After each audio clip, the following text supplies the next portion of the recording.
If you're looking to build a business and start making 6 figures a year, then you're in luck. You've landed on the right video. And in this video, I'm going to share with you a very, very realistic and practical path that I've seen dozens and dozens and dozens, maybe even hundreds of my clients follow to generate 6 figures a year in their business. And that's net profit. That's not revenue. That's not total sales. That's actually profit after all expenses and taxes paid. So I know that this strategy is powerful and effective. It might not make you a billionaire, but it will make you 6 figures very, very comfortably. So let's dive in. First and foremost, I want to talk about the power of micro niching. So a lot of people, when they start a business, they make the following mistake. They try and start a clothing brand to appeal to everybody and their dog, or they try and start a full service social media agency that serves any business of any size in any industry.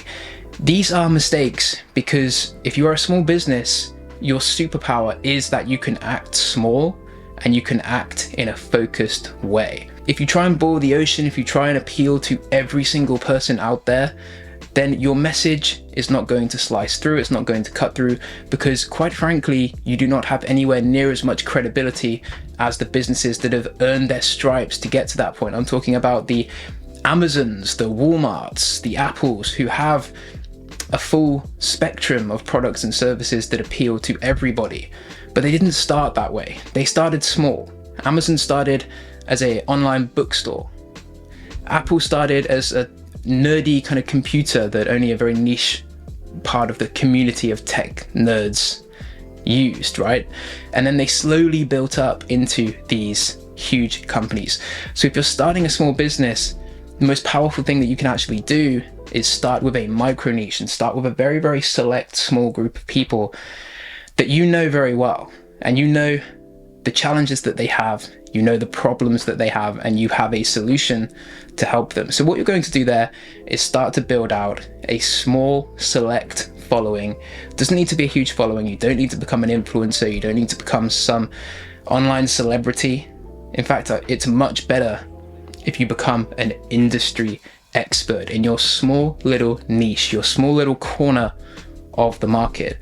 If you can get yourself to where you have 100 raving fans, 100 people who just love your stuff. So you're putting out content, you're finding these people on social media, you're connecting with them, you're engaging with them, and you're putting out valuable content that is really, really specific to them, and you're also reaching out to them and letting them know what you can do. If you can do that to find 100 people who just love your stuff, they just eat it up because it's so specific and so relevant to them, and you can get just 20% of them, so 20 out of the 100, to do business with you on a $500 per month retainer, you then have $120,000 per year business. It's that simple. And that's why niching, micro niching, is so, so powerful. So what are some examples? You could say, for example, if you're a coach, you could coach VPs in the technology space to get their next promotion. Or maybe you have a background in something really, really random, like, I don't know, surfing. So maybe you create promotional, like really cool promotional videos for surf instructors to use as adverts. You know, whatever it is, think about the micro niche. Think about the tiny little portion of people where you have some insider information, you have some insider knowledge, you have some leverage in terms of being able to help these people better than anyone else. And you can tap into this market to create raving fans. That's the blueprint that I use. That's the blueprint that all of my clients who have built 6 and 7 figure year businesses use. They don't try and appeal to everyone. They appeal to the very, very small select group of people that they can help the best.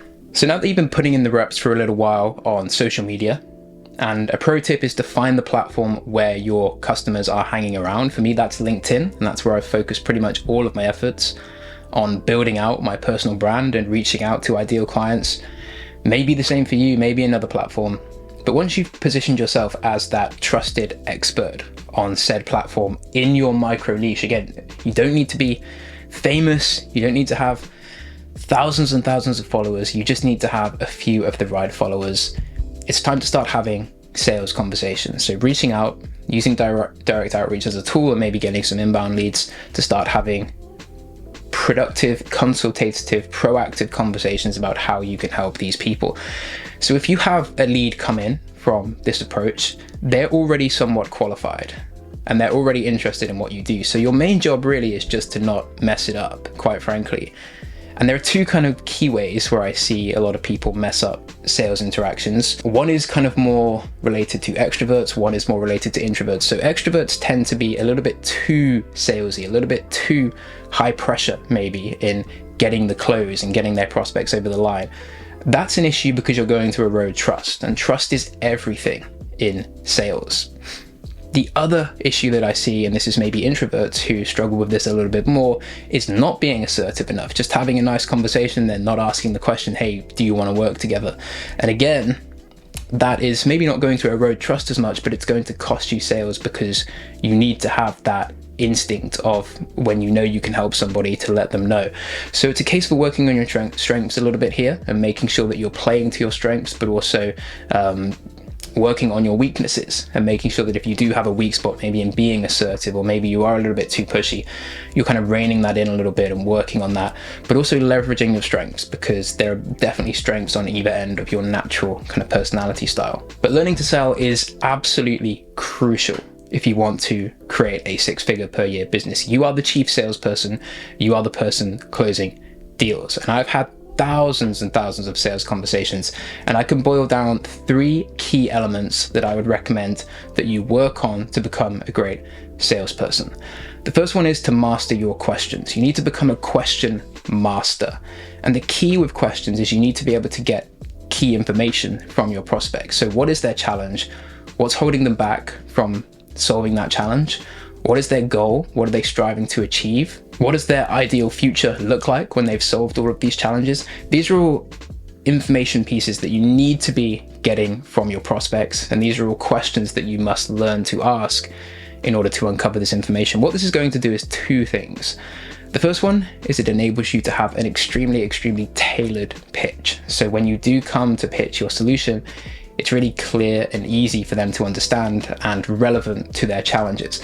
The other thing that it's going to do is create self-awareness in your prospects. So they're going to start thinking, when they're telling you all these things, wow, I really do have a challenge here, and great, I'm speaking to an expert who can help me to solve this challenge. The next key element of becoming a great salesperson is to become a time traveler. And what I mean by this is being able to paint a compelling future vision for your prospects of what it will look like once they start solving the problem that they have.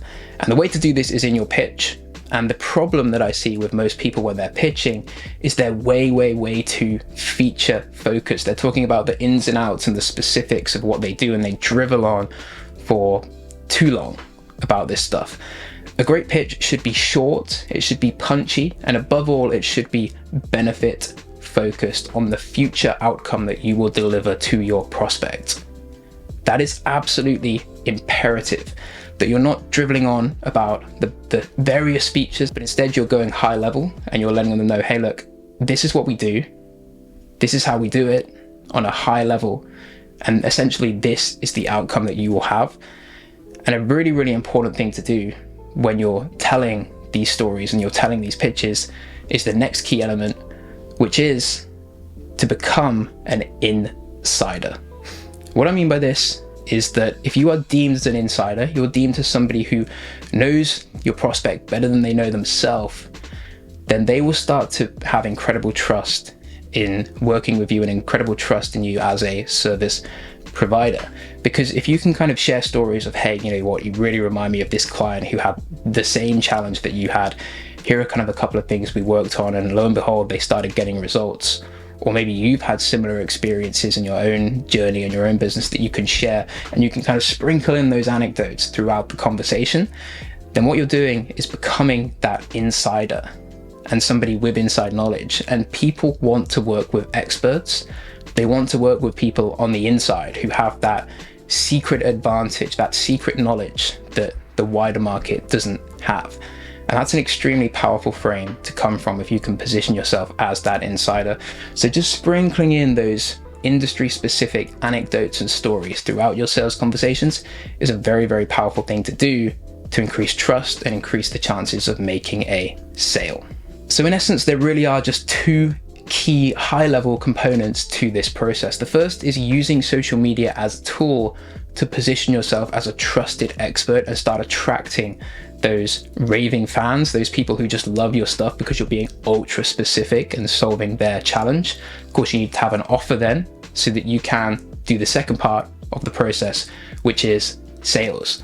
Learn to sell, become good at sales. The only real way that you can become great at sales, you can learn, you can watch videos like this, but the only way you can become great is by doing. You need to get out there into the field and start having sales conversations.